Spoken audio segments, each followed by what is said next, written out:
აიჰან, მოკლედ რაღაცნაირად დღეს შევაჯამოთ პროექტი, რომლის ფარგლებშიც უკვე 3 თვეა შეხვედრის ადგილი, ძალიან კარგ ჟურნალისტების გუნდთან ერთად იორმუღანლოში ახორციელებს პროექტს UNDP-ის და ევროკავშირის მხარდაჭერით. ეს არის პროექტი იორმუღანლოს ხმა.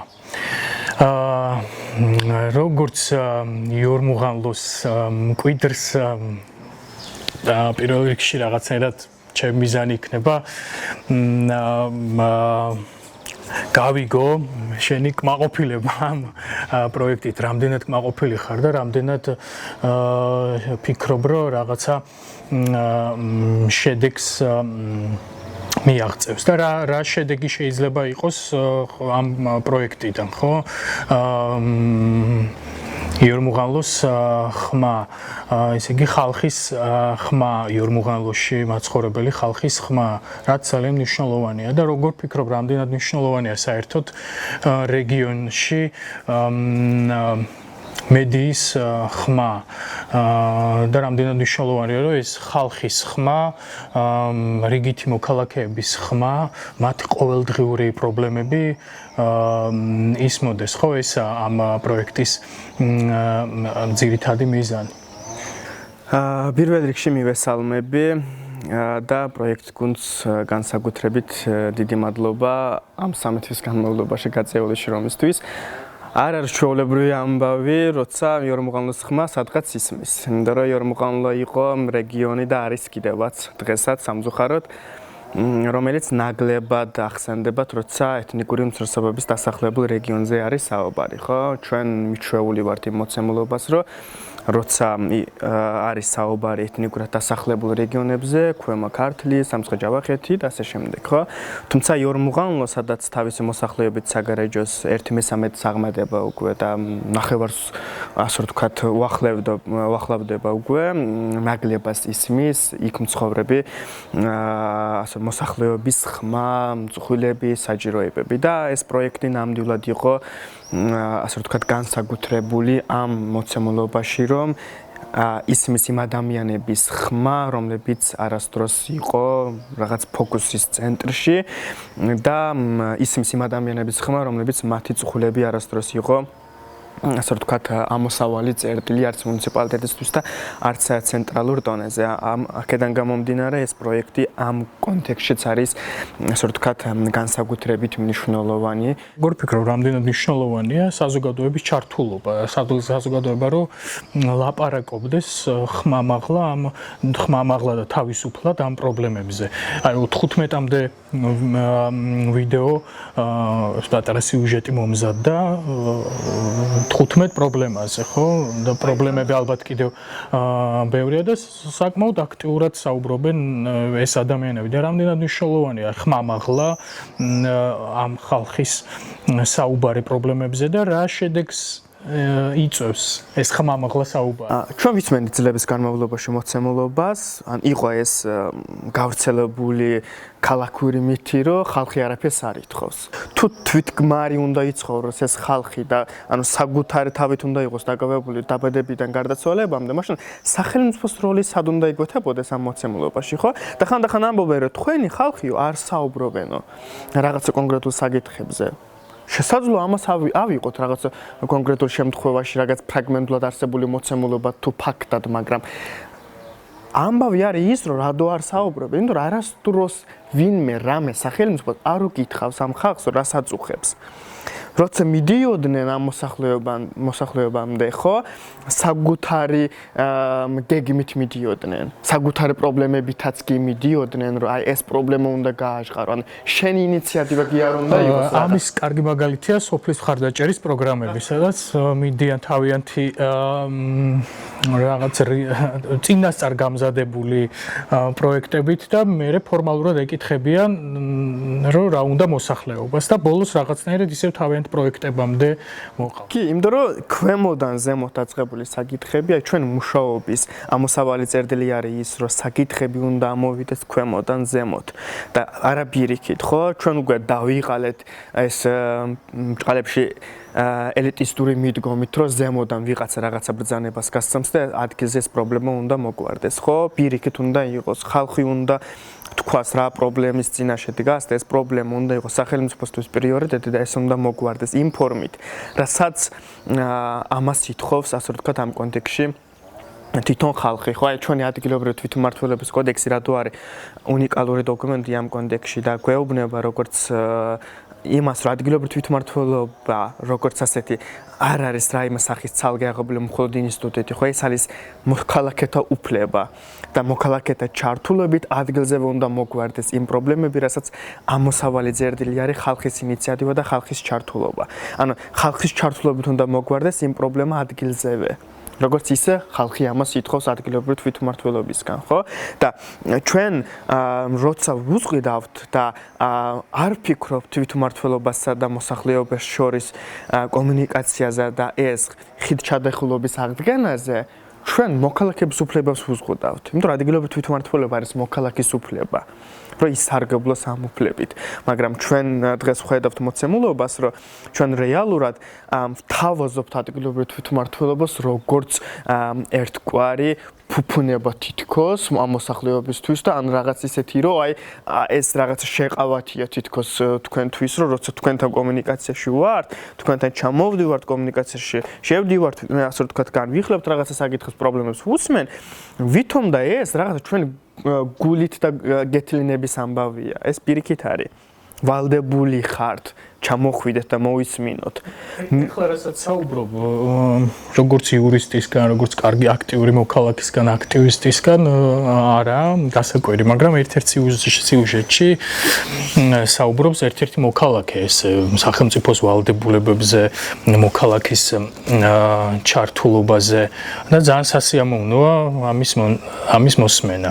ოჯახში თუ ბევრი პრობლემაა, პირველ რიგში დამნაშავეა ოჯახის პატრონი. მთავრობა უნდა მოაგოროს ყველაფერი და დამნაშავეა ჩვენ ხალხისაც. და რატო? დასამალ რა არჩევნებში ვიმდებიან რა გაქვთ გასაკეთებელი 1000 პრობლემა ვიღოთ ეს 1000 რა თქმა უნდა ხალხმა უნდა თქვას ერთი რომელი პრიორიტეტია ეს უნდა თქვას რომ აი ეს გაკეთება. მაგრამ შენ სხვა რაღაც თხოვს, ეს სხვა რაღაც თხოვს, თავად ეშმაგრად მოხსენ ხოლმე, რომელი ატვლია აკეთებს ამას. ხო, რამდენად ვიცით, ანუ საზოგადოებამ ჩვენ ვინ ვართ, მთავრობა ვინ არის, ჩვენ რა ურთიერთობა უნდა აქ გქონდეს, რომ ისინი ჩვენი დაქირავებულები არიან, რომ ისინი ჩვენს ინტერესებს უნდა ემსახურებოდნენ, უნდა გვისმენდნენ. ეს კულტურა რატომ არ არის ჩვენ საზოგადოებაში? ამაში დამნაშავე არიან ხელისუფლებები, რომ ეს ჩვენ შორის ეს ჯანსაღი ურთიერთობა არ არის.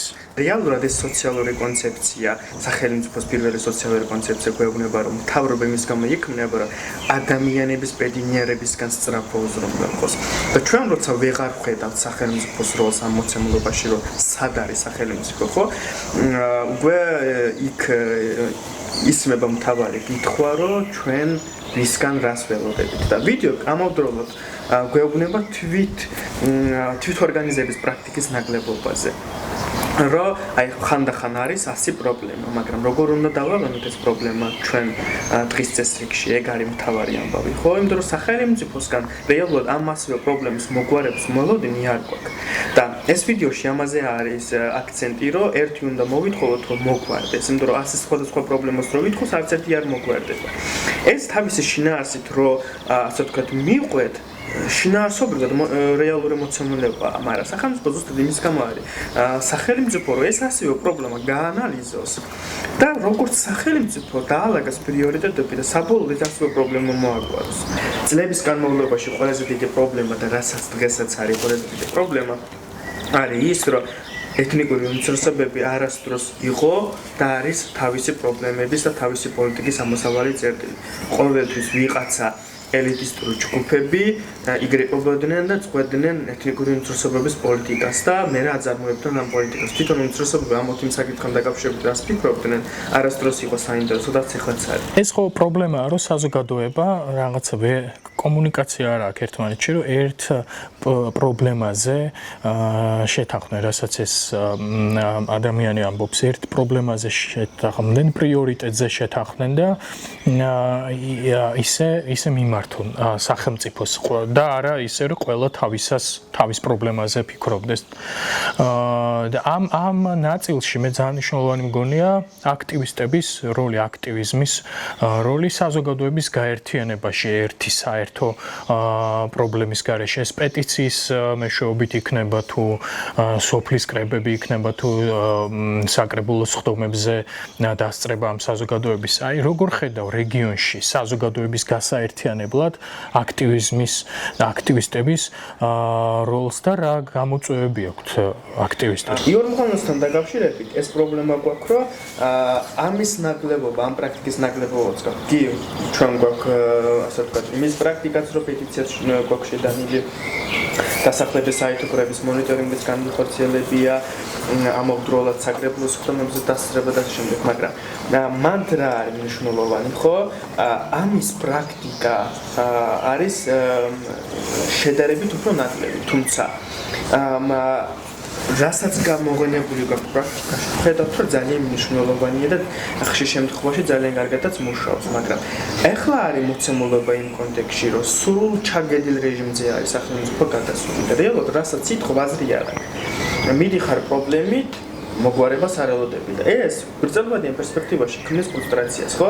შენ მიმართო ერთხელ განცხადებით, ჯერ ერთი რო ვერც მიმართო, იმ დრო განცხადებას ვერ დაძებ, ერთხელ ორჯერ მესამე მეოთხე, ეს პრობლემა როცა აკვარტება, უკვე შენ ასე ვთქვათ ნიჰილიზმში ხარ, რომ ეს მაღალი არ აქვს ამ მიმართვების. მაშინ გამოდის, რომ სახელმწიფოს კარაშეც შემიძლია ვიარსებო, თეორიულად კი, მაგრამ პრაქტიკულად მაშინ თუ სახელმწიფოს კარაში შემიძლია ვიარსებო, მაშინ ამ შემთხვევაში რა გამოდის? სულად გულებელყოფილი ვარ, როგორც მოქალაქე? ანუ სახელმწიფო გადასახადებს რატო ვიხდი? ხო, გადასახადებს რატო ვიხდი? თუ არ მჭირდება. ვარ სრულად, მხოლოდ იმ შემთხვევაში ვარ საჯირო სახელმწიფოს, თუმცა სახელმწიფოს ინტერესი გვაქვს ჩვენთან მიმართებაში. აი, ეგ ძალიან ბევრი კითხვა, მაგრამ როგორც არის ესეთი ცნობილი ფრაზა, ხანდახან ჯობია უპასუხო კითხვები, ვიდრე არ დასმული. და შენი კითხვას რო დაუბრუნდეთ, ხო? აქტივისტების და ეს გარანტიების როლი რამდენად მნიშვნელოვანია. ჩვენ ვხედავთ, რომ როცა სახელმწიფო ასე თუ ისე მცირედიც კი ფიქრობს მოქალაქის კეთილდღეობაზე და თუნდაც დაჟინებით და ბრძოლით ახსენებ რაღაცებს, შესაძლოა რაღაც პრობლემა მოგვარდეს, მაგრამ არა ისე, როგორც უნდა იყოს. ჩვენ არასდროს ყოფილა ისეთი მოცემულობა იორმუღანოსთან მიმართებაში, რომ პრობლემები მოგვარებული ისე, როგორც უნდა მოგვარებული იყო.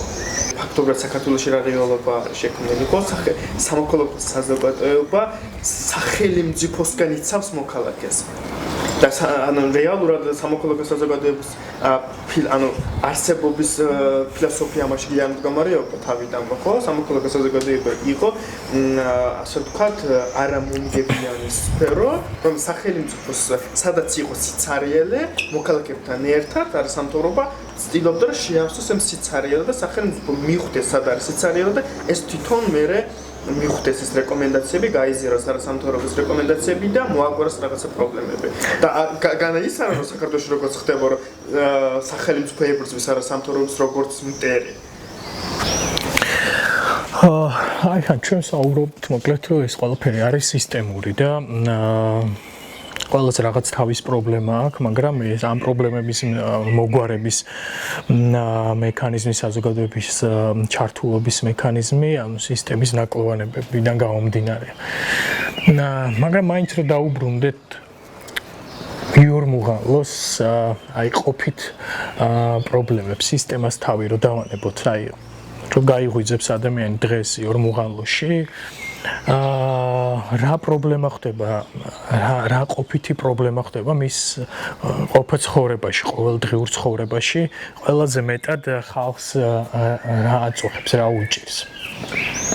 აი, შენ ძეგან ახსენ ესეთი რაღაცა, რომ მეც დმანისიდან ვარ და დმანისშიც დიდად არ არის განსხვავებული რეალობა, ხო? არ განსხვავდება, იმიტომ რომ ორივე ეთნიკურად უმცირესობად დასახლებული რეგიონია.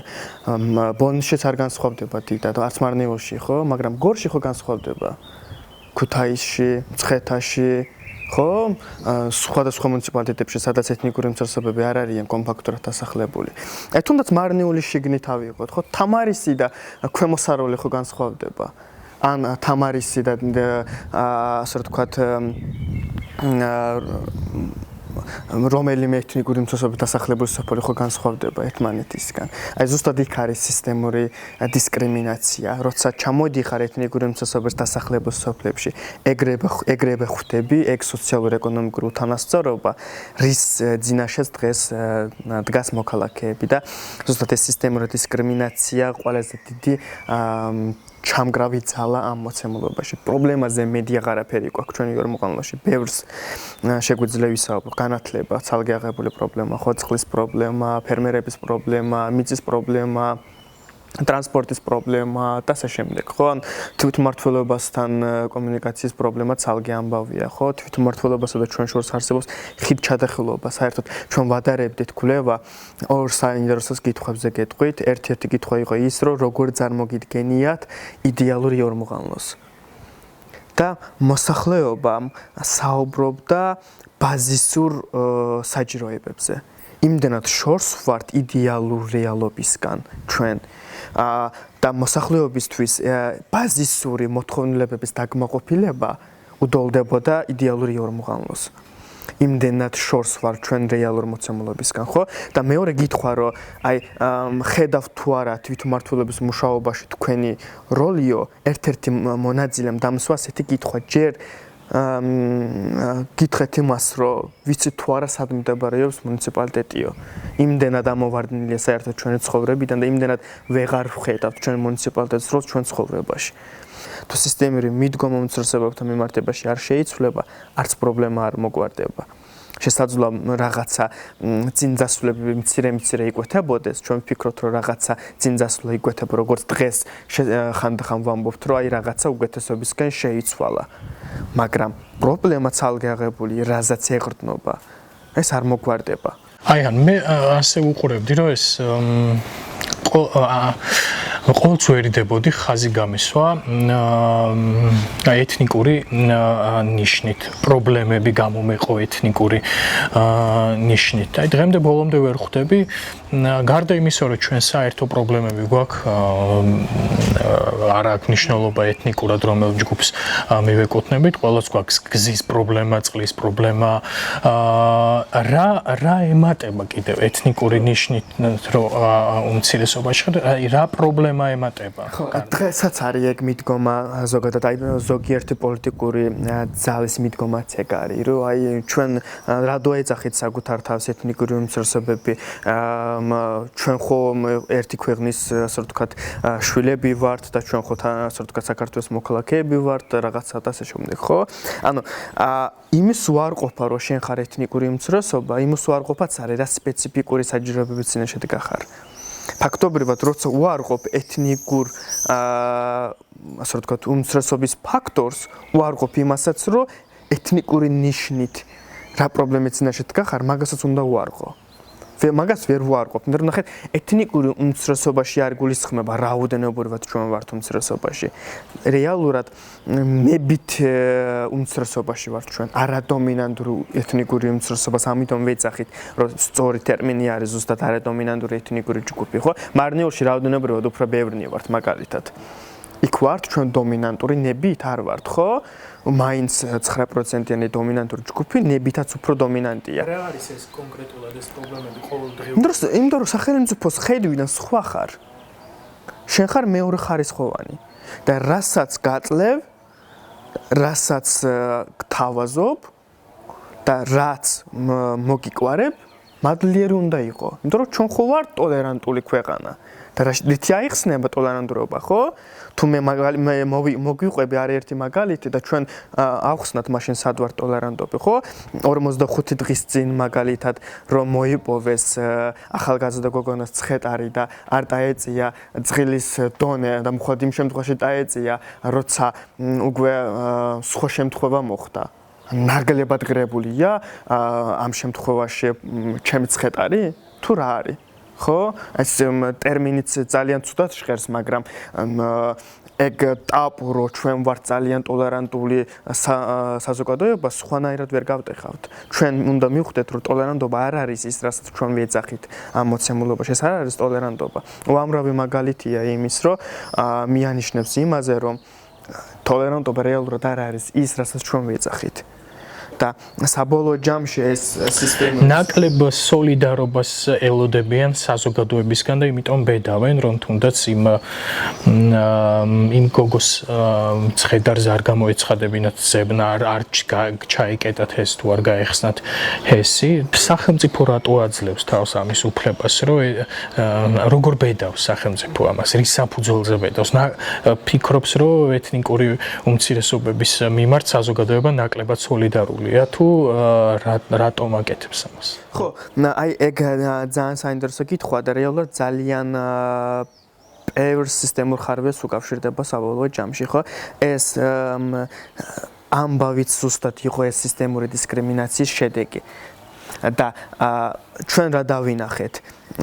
როცა არის არაეთნიკური უმცირესობების წარმომადგენელზე საუბარი, სახელმწიფოს გრძნობს გარკვეულ სახის პასუხისმგებლობას.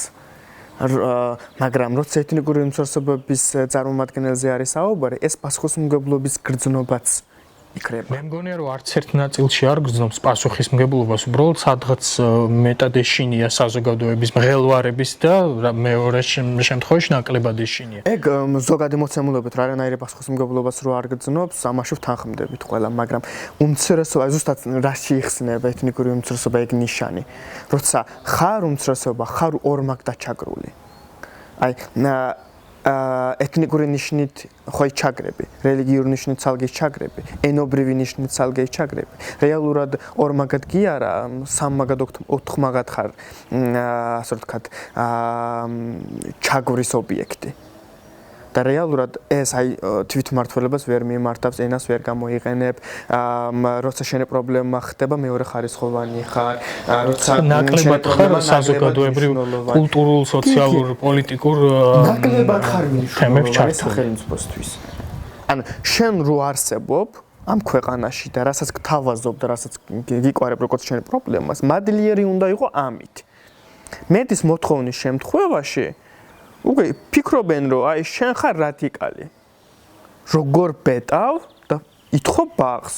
როგორ პეტავ და ითხოვ რომ ასე ვთქვათ მუნიციპალიტეტის გვერდზე ორენოვანი დაიდოს ასე ვთქვათ ინფორმაცია. როგორ პეტავ და ითხოვ რომ მთარგმნელობითი სერვისი შეიქმნას და როცა ითხოვ რომ მთარგმნელობითი სერვისი შეიქმნას, ანუ ფიქრობენ რომ ნახე ეს რადიკალები ვინები არიან, რანაირად ითხოვენ რომ ორ ენაზე დაიდოს ინფორმაცია. ამას რომ შენ ამ ქვეყნის სრულყოფილ მოქალაქედ არის გრძნოთ თავი და მუდმივად დამადლების რეჟიმში უნდა იყო, ამას გაჩვევენ, ვფიქრობ თავიდანვე, რომ თავიდანვე გაჩვევენ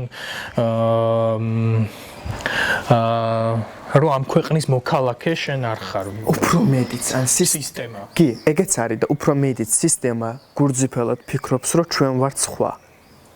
და ჩვენ არ ვართ ამ საზოგადოების და ამ ქვეყნის ნაწილი. აი მაგალითად თმანიში აზერბაიჯანული სექტორის სკოლებში შედის სახელმძღვანელოები, სადაც აზერბაიჯანის დროშაა, აზერბაიჯანის ჰიმნი და შენ ჰიმნი პირველ კლასიდანვე სკოლაში გრძნობ რაღაცას ამ ქვეყნის მოქალაქედ კი არა, თავ სხვა ქვეყნის მოქალაქე ხარ, სხვა ხარ თავიდან. შეგიძლია მითხრა ერთი ნოვრუზ ბაირამი, სადაც აზერბაიჯანის ელჩის გარეშე არის ჩამოსული სახელმწიფოს მაღალთანამდებობის პირი მარნეოში. არ არის მსგავსი პრაქტიკა. არც ის რომ რაღაც ანუ ყოველთვის ეთნიკურად აზერბაიჯანელების საკითხი ხდებოდა და გვარდებოდა აზერბაიჯანის გავლით. ეხლა დღესაც არის ეხლა. ეგ ამბავი.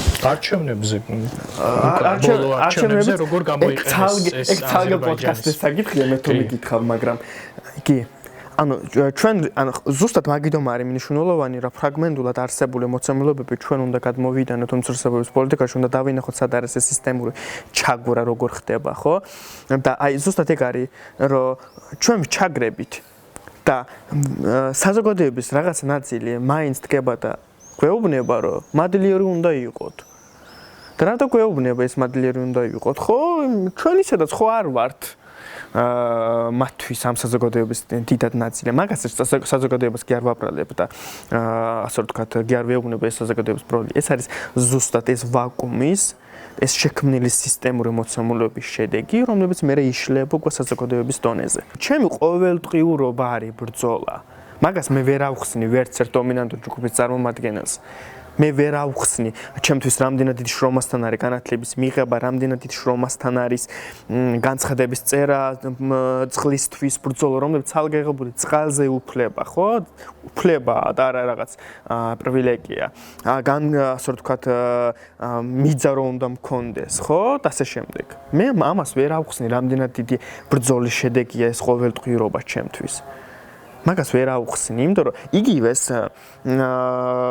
თუ ვერ იგრძნის, სოლიდარობის განცდა შესაძლოა გქონდეს. არის კიდევაც საზოგადოების გარკვეულ ნაწილში ჩვენს მიმართ სოლიდარობა, ხო? მაგრამ შენ როცა შედიხარ ისეთი სიყრმისეულ ნაწილში ამ პრობლემების თუ საიდან წარმოიშავა ეს პრობლემა და ეს უნდა მოგვარდეს. უკვე იმ ნაწილშიც კი შესაძლოა იფიქრონ იმაზე, რომ ნახეთ, უკვე ისინი ისეთ რაღაცებს ითხოვენ. ხანდახან როცა კომენტარებს წერენ, ხო? ჩვენ ქართველები ვართ უკვე ამ ქვეყანაში უმცირესობა. ან კიდე მეორე ნარატივი, რომელიც წლების განმავლობაში კიდევაც ეგრეა, რომ უმცირესობების ცნობიერება უნდა ავამაღლოთ. არა, პირიქით, უმრავლესობის ცნობიერება უნდა ავამაღლოთ. უმცირესობის ცნობიერების ამაღლება არ ჭირდება. არც დასჭირებია არასდროს უმცირესობის არასდროს ქონია იმის ფუფუნება და იმის რესურსი, რომ უმრავლესობას დისკრიმინაცია მოახდინოს. ეს ბუნებას ეძინააღმდეგება. თუ ჩემ დალაგებული სისტემა მექნება, ტრანსპორტი მექნება, საბავშვო ბაღი მექნება, სკოლა მექნება, ძიგნები მექნება და შესაბამისად თვითმმართველობასთან მოთხოვნის უფლება რეალური მექნება, რანაირად რომც მინდოდეს ვერ მოვახდენ ინტეგრაციას. აი როგორ ვიტყვი ინტეგრაციაზე უარს? ვიტყვი რომ არ მინდა სახში ჩავკიდავ საკუთარ თავს თუ რას ვიზამ. თუ ტრანსპორტით მაქვს გასვლა მუნიციპალიტეტში, საბავშვო ბაღიდანვე ისწავლება ქართული ბილინგურად შესაბამისი სისტემით, საჯარო საერთაშორისო პრაქტიკაზე დაფუძნებული მიდგომით ისწავლება, ასე ვთქვათ, ქართული ენაც და მშობლიურ ენაც და ხანდახან ამბობენ რომ სახელმწიფო ენის სწავლოთ გინდათ, რადო არ მიყავთ თქვენი შვილები ქართულ სკოლაში. იმიტომ რომ სახელმწიფო ენის სწავლა არ უნდა ხდებოდეს ჩემი მშობლიური ენის ფასად. თუ გინდათ თქვენი ენის დაცვა, ჩვენც გვინდა ჩვენი ენის დაცვა. სახელმწიფო მიდამ არის სახელმწიფო, რომ ვალდებულია ორივე ენა მასწავლოს სათანადო დონეზე. და სახელმწიფო ენის სწავლა თუ ასე ვთქვათ, უნდა დამჯდეს ჩემი მშობლიური ენის ფასად, უკვე იქ უნდა დავინახოთ ჩვენ სისტემური დისკრიმინაცია. და კიდე მეორე ამბავი ენის საკითხთან დაკავშირებით, ენის საკითხიც რო შევაჯამოთ ბარემ, ხო? ყველაფერი დაფუძნებულია თითქოს ენის არცოდნაზე. და თითქოს სახელმწიფო ენის სწავლას თუ მოახერხებ და ისწავლის სახელმწიფო ენის, ყველა პრობლემა მოგვარდება. აი ქისტების შემთხვევაში მოგვარებულია მაგალითად. ან იეზიდების შემთხვევაში. ისინი ხო ძალიან კარგად იციან სახელმწიფო ენას. უმცირესობები არიან, მოგვარებულა მათი სისტემური პრობლემა არ მოგვარებულა, ხო? და უბრალოდ ეთნიკურ აზერბაიჯანელებსა და სომხებთან მიმართებაში რადგან რაოდენობრივად უფრო ბევრი ვართ, მოხდა ერთგვარი სისტემური იარაღი, სადაც არ უნდა მიხვიდე, გედელივით დაგხვდება. აივანი ჩამოენგრება მარნიულში, ენა ისწავლე. საბავშვო ბაღს ითხოვ, ჯერ ენა ისწავლე. სახელმწიფო ბაღს მაგის გამო ითხოვ, რომ ენა უბრალოდ ისრების გადმოტანა. მაგით ხო, სხვა არაფერი ძალიან ისეთი მიმზიდველი თემაა და ძალიან გაგვიტაცებს ამაზე საუბარი. უბრალოდ ერთი მინდა კითხვა. მიუხედავად იმისა, რომ როგორც გითხარი, ნაცნობია ჩემთვის ეს პრობლემები, ხო, დმანისის გამოცდილებიდან გამომდინარე, მაინც აი ყოფაში და უშუალოდ რო ხედავ, კიდევ ძალიან შოკის მომგვრელია, აი მაგალითად წყლის პრობლემა, რომ ყოველდღიურ ცხოვრებაში არ გაქვს წყალი. აი ჩვენ ვიცით თბილისში რამდენიმე საათით რომ შეწყდება წყალი სოციალურ ქსელში რა ამბავია ხოლმე, ხო?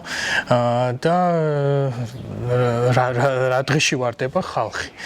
და რეგიონებში ხო ხალხი უწყლო ცხოვრებას შეგუებულია, რომ წყალი არ აქვს. ეს კიდევ უარესია, რომ ხალხი შეგუებულია ამას, რომ უწყლოდ უნდა იცხოვროს. შეგუებულია იმას, რომ წვიმის წყალს აგროვებს და ამ წვიმის წყალს იყენებს ყოველდღიურ ცხოვრებაში. შეგუებულია იმას, რომ კილომეტრებით დადის, კილომეტრებს გადის, რომ სასმელი წყალი ყოველდღიურად მოიმარაგოს. და შენ იორმუღალოში შენი გამოცდილებით მოყევი, როგორია, ხო, შენი ბებია ბაბუა ცხოვრობენ იორმუღალოში და ამ ყოფაში უწყლო ცხოვრება როგორია? ხო, სიუჟეტი ნახოთ. ნაწყვეტი და ვისაუბროთ ამ პრობლემაზე, რომ ვიღაცისთვის, ხო, ვისაც ეს არ უგრძნია, ხო? წარმოუდგენელია. ხო და აი ადგილზე რო ხედავ სხვანაირად მე შოკში გაგდებს ეს ამბავი. აი ეს სიუჟეტი მაგალითად. Qazlar kəndi çox pis problem yaşayır bu Susarıya. Oradan kənddən buraya kilometr yarımdır. Piyada bu suya gəlirdi cəmaatımız. İt yola yolda itlər yeyə, çətinliklə, əziyyətlə gəlib bu gördüyünüz sudan su aparırdılar. İndi də qavr çayı daşdı, sumuzu apardı. 3-4 gündür cəmaat susuzdur, sudan əziyyət çəkirlər. Çox əziyyət çəkirlər. Şəxsən mənim özüm dünən getdim, Gürcü kəndindən su gəldim. Orada da problem yarandı. Deyir ki, öz sunuz sana ki, bizə suya gəlibsiniz. Biz xahiş edirik ki, bunu nəzərə alasınız. Hökumət baxmır bu kəndə, heç kim baxmır. Heç bir vaxtda qazılarda su yoxdur. Nasos var, o da sunun içində qalıb. O da işləmir. Susarıya qazılar problem yaşayır. Bizdə 24 saat heç vaxt su olmayıbdır. Olan vaxtlarda, məsələ ki, yaz aylarında heç olmur. Belə su daşanda su problem yaranır. Qışda donur problem yaranır. 24 saat nə vaxt olur, mən başa düşə bilmirəm. Bizdə su çox problemdir. Bir su yox, hər cür problem var. Yəni bu kəndə nəzarət edən yoxdur. Biz hələ mən özüm bilmirəm ki, kəndin kənd soveti kimdir. Telefonla əlaqə saxladım, xətrinə dəyir ki, deyirəm sel aparıb burayı, deyir ki, nə ayırıb, gedin qayırın. Özüm tanımıram, üz görüb tanımamışam. ასფალტი ხო დავაგეთ წყალით, ეხლა თქვენ თვითონ გააკეთეთ. ეხლა რომ დაბრუნდეთ ამ ვიდეოს შინაარსიდან გამომდინარე, გითხვით ჩვენ საკითხს. ამ ვიდეოში სადმე ხედავ სახელმწიფოს როლს? პირიქით თავს არიდებს და საყვედურობს რატო მელაპარაკები პრობლემებზე. ზუსტად, აი ამის ახსნას ვცდილობდი. ძეყანაც რომ მიატოვა სახელმწიფომ. და რაღაც მომენტებში ამბობს, რომ შენი თიცხოვრო, როგორც გინდა. ამას ოღონდ პირდაპირ არ გიარგეუბნება. ამას რაღაც ექნება რაღაც მფარველი ფარდები. ხო, ან ბიუჯეტი არ იქნება. ან იტყვის, რომ რამდენიმე წელში მოგვარდება, ან იტყვის, რომ თქვენი მოსახლეობა ამას ასე ვთქვათ, არ მოუთხოვებია, ან იტყვის, რომ სოფლის უწმუნებლები ამას ჩვენთვის არ უთქვამს. უამრავი მიზეზი, ხო, რა სოფლის უწმუნებლებთან დაკავშირებით ასე ვთქვა, ხო მოვისმინე. მაშინ მე რატომ მართმევ ყოველდღიური ცხოვრებიდან ფულს? კი, ზუსტად. გადასახადების სახით, ხო, რატომ მოდის შენთან ფული? მისთვის გაძლევ ფულს, რომ დაგიქირავე და მემსახურო. და საზოგადოება ამას არ ეუბნება, იმიტომ რომ საზოგადოებაში ამის პრობლემაა, ხო? სამოქალაქო განათლების პრობლემაა. ჩვენ არსად არ ვსწავლობთ ჩვენ კი, განათლების სისტემა ემსახურება საკუთარ მოცემულობას. განათლების სისტემა არ ასწავლის ის, რასაც მოქალაქეს სჭირდება. ასწავლის ის, რომ ჩვენ აღზრდიან როგორ, ხო? ჩვენ უნდა ვიყოთ სახელმწიფოს ღირსეული მოქალაქეები. და ვისთვის უნდა ვიყოთ ღირსეული? სახელმწიფოს პერსპექტივიდან როგორ არის ღირსეული მოქალაქე? როცა პრობლემას მოითხოვებ, შენ ხარ თუ არა ღირსეული მოქალაქე სახელმწიფოს პერსპექტივიდან? ეგ არის მთავარი ამბავი. პირიქით საყვედურობენ. პირიქით საყვედურობენ, იმიტომ რომ შენ მეც ითხოვ, რასაც სახელმწიფო შენთვის, ასე ვთქვათ, აქვს გამოყოფილი. შენზე უკეთ იციან თითქოს შენ რა გინდა. კი. ამის სხვათა შორის, ამის ასე ვთქვათ, სახელმწიფოს აქვს ამის ამბიცია. და გვეუბნება კიდევაც, რომ შენზე კარგად ვიციო შენი პრობლემებს. შენ როცა ითხოვ მაგალითად სახელმწიფო ენის სწავლას, გეუბნება, რომ შენზე კარგად ვიციო რა არის პრობლემას. და პოპულისტური განცხადებებით გამოდის შერგების სამინისტროს ქონდა მაგალითად ქართული ენა გვაერთიანებს, ხო? ასეთი პოპულისტური პროგრამა ისა ქონდა, კამპანია ქონდა. რას მიზანს ემსახურებოდა? იმ მიზანს ემსახურებოდა, რომ იმ სისტემური პრობლემების, რასაც ვაჩვენეთ, რომ რეალურად ჩვენ კი გვინდა სახელმწიფო ენის სწავლა, სახელმწიფო არ გვასწავლის. ამის საბირისპიროდ დაღენების მცდელობა იყო ეს კამპანია თავიდან ბოლომდე. და დაუბრუნდეთ წყლის პრობლემას, ხო? იცხოვრო წყლის გარეშე. შენი მაგალითიდან როგორია იორმუღალოში, ხო, გაქვთ რო გატარებული, როგორია ეს უწყლოდ ცხოვრება ყოფაში? იცხოვრო წყლის გარეშე ნიშნავს იცხოვრო უფლებოდ. წყალი არა, რამდენად მნიშვნელოვანია და ასე ვთქვათ, არსებობის წყაროა და ასე შემდეგ, მაგაზე აღარ შევალ, ეგ ყველასთვის ცხადია, ხო? და თუ არ გაქვს წყალზე წვდომა, შენი უფლებები გეზღუდება, იმიტომ რომ წყალზე უფლება არის ცალგაღებული უფლება, რომელიც არის სოციალური უფლება, ხო? შენ უნდა გქონდეს წყალზე წვდომა. და როცა ეს უფლება არ არის ხელმისაწვდომი, ესე იგი სახელმწიფოს რაღაც დამაკლა. და იორმუღალოში ამ უფლებასაც გართმევენ, ანუ წყალით შენი მართლობენ კი არა, ხშირ შემთხვევაში სრულყოფილად არასდროს მქონია. ან რასაც არ გაქვს ნაჭამი, გემოსაც არ იცი, ხო? და აი ზუსტად ეგ არის ამბავი, რომ არასდროს მქონიაო 24 საათიანი წყალი, ხო? არ მქონია ჩვენ. ხო, წეგან რა usაუბრობდი პრეცედენტებს ერიდებიან თქო, აი მაგალითად დმანიში რო პეტიციით 25 სოფელს ტრანსპორტი დაენიშნა, მომდევნო წელს 5 სოფელმა პეტიციის გარეშე და ზედმეტი რაღაცა ძალისხმევის გარეშე, იმიტომ რომ გვერდითა სოფელს თუ ემსახურება ტრანსპორტი, მე ვხედავ, რომ ესე იგი შესაძლებელი ყოფილა, მეც მინდა.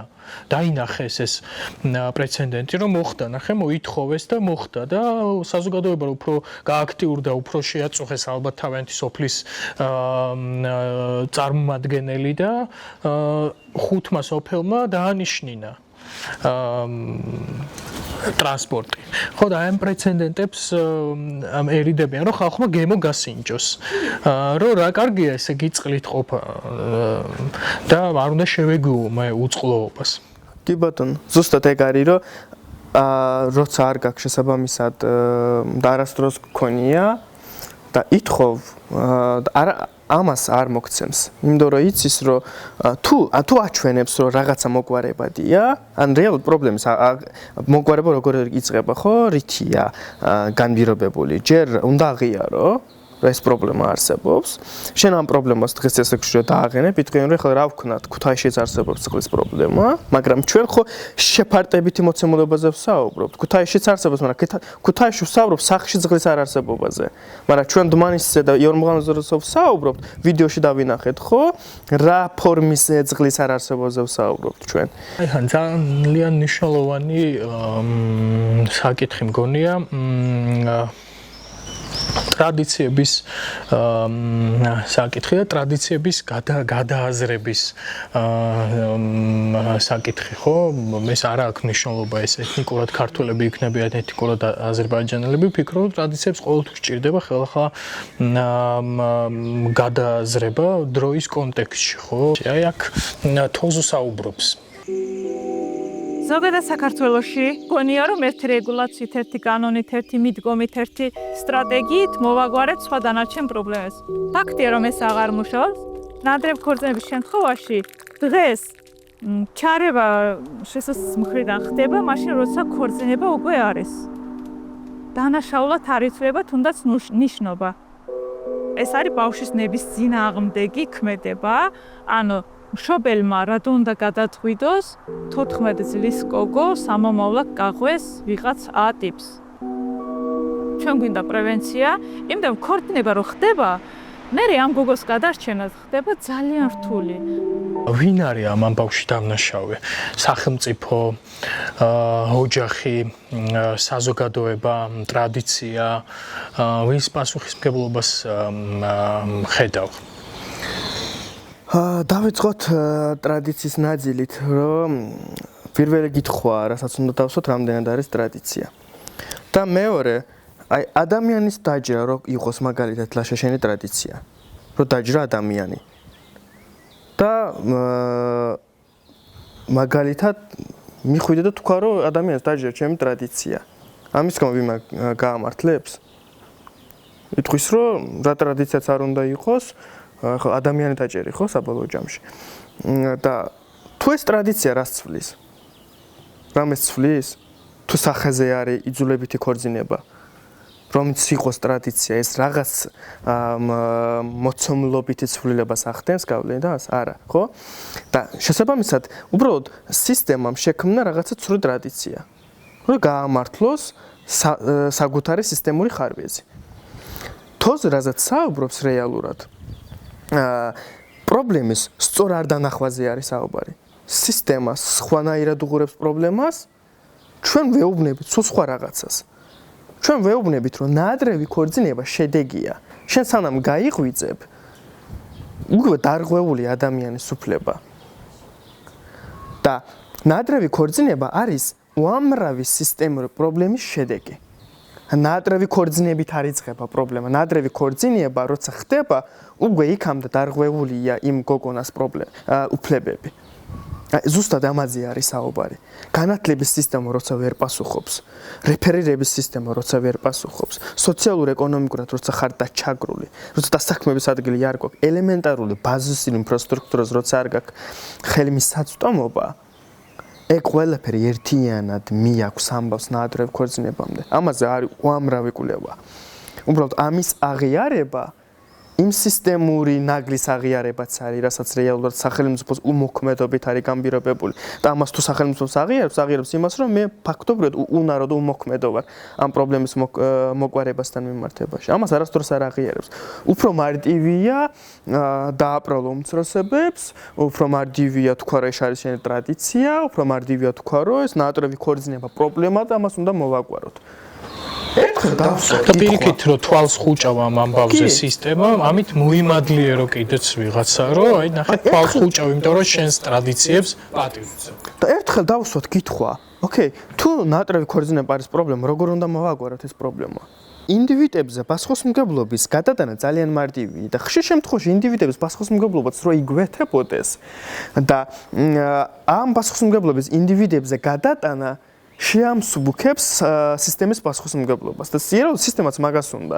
სისტემა უნდა რომ შენ პასუხისმგებლობა ინდივიდებზე ასე ვთქვათ გადაქონდეს და გაძმინდოს საკუთარ ხელები. ამ ფორმით როცა ვისაუბრებთ, ვიღაცამ ადგება და იტყვის, რომ ამართლებთ ინდივიდების ასე ვთქვათ ქმედებებს და მათ პასუხისმგებლობას. არავითარ შემთხვევაში.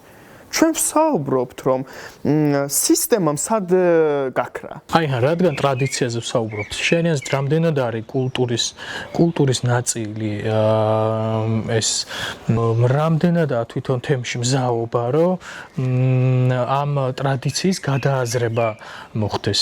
მე არ მგონია რომ ნაადრევი ქორწინება არის რაიმე სახის ტრადიცია. ეს შენ ამ თაობის წარმომადგენელს და უფროს თაობაც ასე ფიქრობს? ან უფროს თაობა შესაძლოა იფიქროს, რომ არანაირი პრობლემა არ არის ადრეულ ასაკში ქორწინება. თუმცა ამას ტრადიციას ვერ დავარქმევთ. ტრადიცია რა? ტრადიცია არის ის, რომ ყველა მიყვება, ხო, ამ წეს. და ქორწინებას როგორ გადაიხდე, ეს შეიძლება იყოს ტრადიცია. ის რომ აუცილებლად 14 წლის ასაკში უნდა დააქორწინოს, ეს ტრადიცია ვერ იქნება. და სტატისტიკაც გვეუბნება, რომ დიდი სხვაობა არ არის ამ ნაადრევ ქორწინებაში ეთნიკურად უმცირესო იქნება ეს თუ არა, ეთნიკურად უმცირესო წარმომადგენელი იქნება თუ ეთნიკურად ქართველის ოჯახიდან ეს სტატისტიკა ნაადრევი ქორწინების დიდი სხვაობა არ არის. აი მას დამაიც ის რომ მხოლოდ ეთნიკურად აზერბაიჯანელები ქორწინდებიან ნაადრევად. კი, მაგათ სტატისტიკები გვეუბნება, რომ პირველ ადგილზე არის თბილისი, მეორე ადგილზე არის იმერეთი. მაშინ გამოდის, რომ ეთნიკურად ქართველების შემთხვევაში ტრადიციაა? თუ ასეთი ტრადიცია არსებობს, ეთნიკურად ქართველები არ იცოდნენ, რა ასეთი ტრადიცია აქვთ. აი რა უნდა გააკეთოს გარდა იმისა რომ დასჯის და ციხეს ჩაი დაიჭერს სახელმწიფომ რა უნდა გააკეთოს აი მაგალითად სკოლაში რა უნდა გააკეთოს მე მგონია რომ მასწავლებელმა დაუშვათ ასეთი შემთხვევის შესახებ რომ გაიგებს არ იცის რა უნდა გააკეთოს მე არ ამგონია რა ნაბიჯი უნდა გადადოს მე არ ამგონია რომ პასუხისმგებლობის გამგაცრებით უგეთეს შედეგამდე მივალთ ხო არა ამას აკეთებს მაგრამ აი დამატებით რა უნდა კონკრეტულად რა უნდა გააკეთოს მაგალითად სკოლაში მასწავლებლები რისთვის უნდა იყვნენ მზად, როცა ასეთ ფაქტს ხედავენ, ასეთი ფაქტის ნიშნებს ამჩნევენ, სანამ ტრაგედია დატრიალდება მანამდე. პრევენციისთვის რა უნდა გააკეთო? ხო, პრევენციისთვის ძალიან ბევრი რაღაც უნდა გააკეთოს და თვითონ მიყვეთ, ხო? აი, რა ვამბობ, რომ პასუხისმგებლობის გამგაცრება არ არის პრობლემის მოგვარების ეფექტური გზა. ერთ-ერთი გზა შეიძლება იყოს ერთ-ერთი ნაბიჯი მათ შორის, თუმცა მხოლოდ პასუხისმგებლობის გამგაცრება პრობლემას ვერ მოაგვარებს. ანუ რადო არის მნიშვნელოვანი პირველ რიგში რასაც უნდა გააკეთოს სახელმწიფომ სწორად უნდა დაინახოს ეს პრობლემა გამოწვევი მიზეზები საიდან იწყება რა არის ეს პრობლემის წარმოშობის მიზეზები ფუძე სად არის ეს პრობლემას ეგ უნდა იყოს გადააზრებული სახელმწიფოს და მერე უნდა დაიწყოს ამ პრობლემის მოგვარებას ისე კი არა რომ ნაადრევი ქორწინება მოდი ჩავიდეთ და შეხვედრები ჩავადროთ და ვისაუბროთ იმაზე რომ რა ცუდია ნაადრევი ქორწინება ეს პრობლემა ვერასდროს ვერ მოგვარდება. აი 30 წლის შემდეგაც იგივე პრობლემაზე შესაძლოა ვისაუბროთ ამ მიდგომით. მგონია რომ როცა კონკრეტულ თემებზე საუბრობთ ძალიან აი ეს სურათ ხატებად ჩანს რასთან გვაქვს საქმე და უფრო ნათლად ხედავთ ყოველდღიურობაში, ყოფით ცხოვრებაში ხედავთ რა უბედურებაში გვაგდებს ეს სისტემური ნაკლოვანება. აი ძალიან მნიშვნელოვანი თემა მგონია ტრანსპორტის თემა. როცა მუნიციპალური ტრანსპორტი არ არის, არანაირად არ არის ერთმანეთთან დაკავშირებული, არ არის დაკავშირებული მუნიციპალურ ცენტრთან. ამის გამო ვაკლიათ ბევრი რაღაც რაც ხელმისაწვდომია მაგალითად მუნიციპალურ ცენტრში ესეც არის ინტეგრაციის პრობლემაც და რაღაცა ხით ჩატეხილობის და ერთმანეთისგან მოწყვეტილობის პრობლემასაც ქმნის და ძალიან ბევრი პრობლემაა მიბმული ტრანსპორტზე ის რომ მაგალითად წყალი არ გაქვს სახლში და ბეზობელი სოფლიდან გიწევს იმ წყლის მოტანა და არ ყავს ტრანსპორტი კიდე ეს რაღაც ახალ პრობლემას აჩენს და რა ხდება ამ კუთხით ტრანსპორტის მუნიციპალური ტრანსპორტი არსებობს საერთოდ საგარეჯოში და თუ არ არსებობს ან თუ არსებობს რა ფორმით და რა პრობლემებს იწვევს შევიტანეთ მოთხოვნა ტრანსპორტის პრობლემის მოგვარებასთან დაკავშირებით მუნიციპალიტეტში დაგვირდეს რომ ეს პრობლემა მოგვარდება ტრანსპორტი გეკნებათ იორმუღანლოს საგარეჯოს ხაზი და ასე შემდეგ დავალოდოთ და გრაფიკი იქნება ასეთი შედგენილი რომ დილით გადის საგარეჯოდან მიდის იორმუღანლოში, საღამოს იორმუღანლოდან გადის და მოდის საგარეჯოში.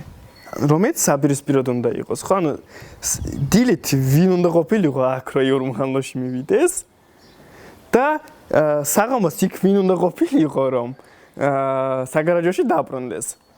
და რა ლოგიკურ ჯაჯვამდე მივდივართ, ხო? რატომ მოხდა ვინმე მკითხვა დასვა? და ჩვენთვის არ იყო ეგ გათვლილი. ჩვენზე არ იყო გათვლილი. აღარავინ არ აინტერესებდა იორმუღანლოს მოსახლეობას ტრანსპორტი ჭირდება თუ არა. ეს იყო სხვა პრობლემის მუნიციპალიური პრობლემის მოგვარების გზა მასწავლებლებისთვის იყო გათვლილი, ვინც საგარეჯოდან მიდიოდა იორმუღანლოში, ასე ვთქვათ, სკოლებში ამ მასწავლებლებისთვის იყო ეს ტრანსპორტი გათვლილი. რეალურად ჩვენ რო ტრანსპორტი გვჭირდებოდა, ეგ დარჩა რაღაცა მოგვარების გარეშე და დიდად არც იყვნენ დაინტერესებული ამით, ხო? მე დაგვირდეს რომ საპილოტო რეჟიმია, მოგვარდება და რაღაცა დღემდე ველოდებით მაგის მოგვარებას. ტრანსპორტი ნიშნავს საგარეჯოსნაირ მუნიციპალიტეტებში მუნიციპალიტეტზე წვდომას. წარმოვიდგინოთ ძალიან ბაზისურ საჭიროებას. ვარ იორმუღანლოს მოსახლეობა, მჭირდება სოციალური დახმარება, სოციალურ დახმარებასთან დაკავშირებით უნდა დავწერო განცხადება. უნდა მოვიდე საგარეჯოში. სოციალური დახმარება, რომელიც არის 100 რაღაც ლარი. ხო? დავაქირავე ტაქსი. გადავიხადეთ აჯიმანისთვის 50 ლარი. გზაში ჭამა და ასე შემდეგ წყალი ხო მინიმუმ გჭირდება და რა 120 ლარი. მიხვედი ერთი თვის თანხა წავიდა.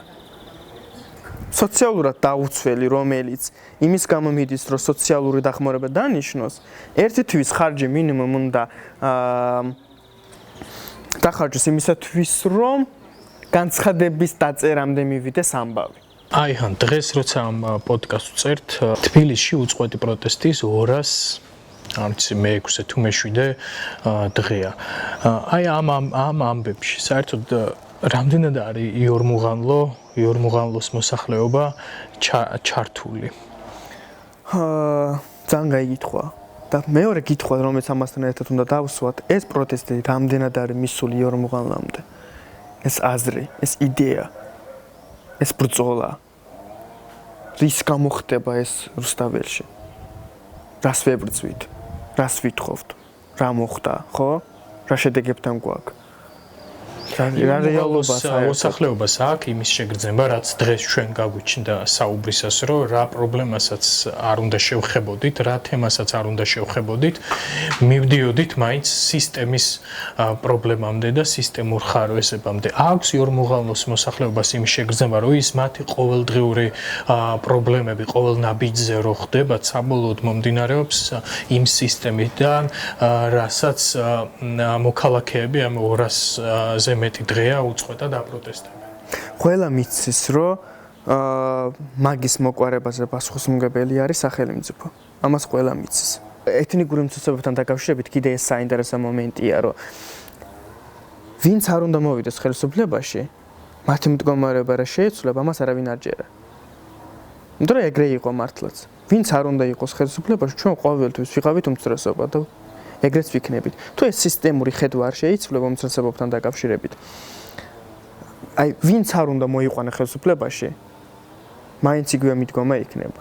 ხანდახან აი ოპოზიციურ პარტიებთანაც რო ხვდები ხო რაღაც საკითხებზე საუბრობ და ზოგიერთი გეუბნება, რომ მე ეგრე არ ფიქრობ. შენ რას ფიქრობ, არ მაინტერესებს. გრძიფულად გეუბნება. ეს არის ვინც უსმენს ოპოზიციურ პარტიის წარმომადგენლები, კიდევ ერთხელ, ასე ვთქვათ, შეგვიძლია ამაზე ნებისმიერ დროს ნებისმიერ ადგილას ვიმსჯელოთ, ხო? მათ შორის, ასე ვთქვათ, ეგრეთ წოდებული იმაზე, ბრძოლის ველშიც, პროტესტის, ასე ვთქვათ, ეპიცენტრშიც, სადაც არ უნდა იყოს ამ საკითხზე დისკუსია, ხო? რას ფიქრობ, ჩემ საკითხთან დაკავშირებით? ეს არის ჩემი პრობლემა თუ არა? შენ რას ფიქრობ? საერთოდ არ მაინტერესებს. ეს უნდა მიხვდნენ ჯერ პირველ რიგში, რომ მათი ხედვა, რაც არის ამ კონკრეტულ საკითხთან დაკავშირებით, უნდა დაეფუძნოს ჩემ ასე ვთქვათ, პრობლემას. და იმას, რომ ჩემგან რა ინფორმაცია მიდის.